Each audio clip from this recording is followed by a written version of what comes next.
നിങ്ങളുടെ കാമുകനോ കാമുകിയോ ആരെങ്കിലും ആയിക്കോട്ടെ, പക്ഷെ സൗന്ദര്യം മുഖ്യം. നല്ല വെളുത്ത് തന്നെ ഇരിക്കണം. രാവിലെ അവനോ അവളോ എണീച്ച് പല്ല് തേക്കുന്നുണ്ടോ എന്ന് വീട്ടിൽ തന്നെ പോയി നോക്കുക.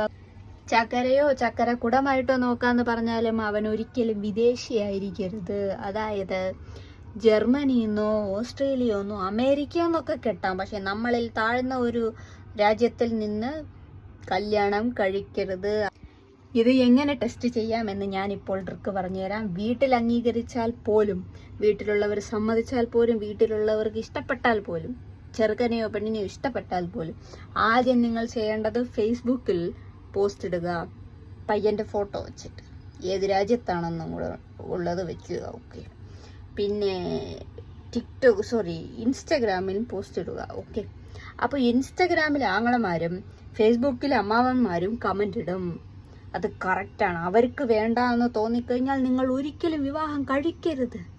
അതായത് നമ്മുടെ ജീവിതം തീരുമാനിക്കുന്നത് ഫേസ്ബുക്കിലെ അമ്മാവന്മാരും ഇൻസ്റ്റഗ്രാമിലെ ആങ്ങളമാരും ആണെന്നുള്ളത് ഇവിടെ വെച്ചിരിക്കണം.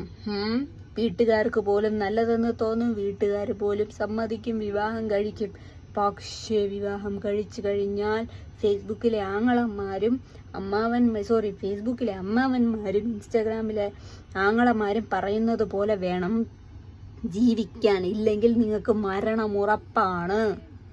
അവർ പറഞ്ഞു കഴിഞ്ഞാൽ മരണം ഉറപ്പാണ്. നിങ്ങളുടെ അച്ഛനമ്മമാർക്ക് പോലും അറിയില്ല. അത് വലിയൊരു പോയിന്റാണ്. അപ്പോൾ ഇങ്ങനെ നമുക്ക് ട്രിക്കുകളുണ്ട്.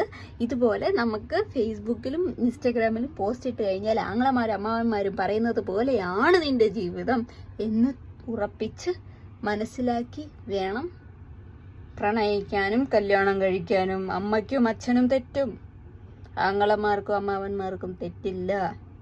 പിന്നെ ആദ്യം സൊസൈറ്റിയെ തന്നെ കാണിച്ചു കൊടുക്കണം. വീട്ടുകാരൻ നോ പറഞ്ഞാലും വീട്ടുകാർ യെസ് എന്ന് പറഞ്ഞ് കല്യാണം കഴിപ്പിക്കാൻ പോയാൽ പോലും സൊസൈറ്റി ഓക്കെ ആണെങ്കിൽ മാത്രമേ നിങ്ങൾ കല്യാണം കഴിക്കാവൂ.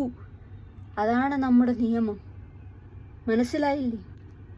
വേറെ രാജ്യത്തിൽ നിന്ന് കല്യാണം കഴിച്ചാൽ നിങ്ങൾ തീവ്രവാദിയായി കഴിഞ്ഞു, അത് ഉറപ്പ്.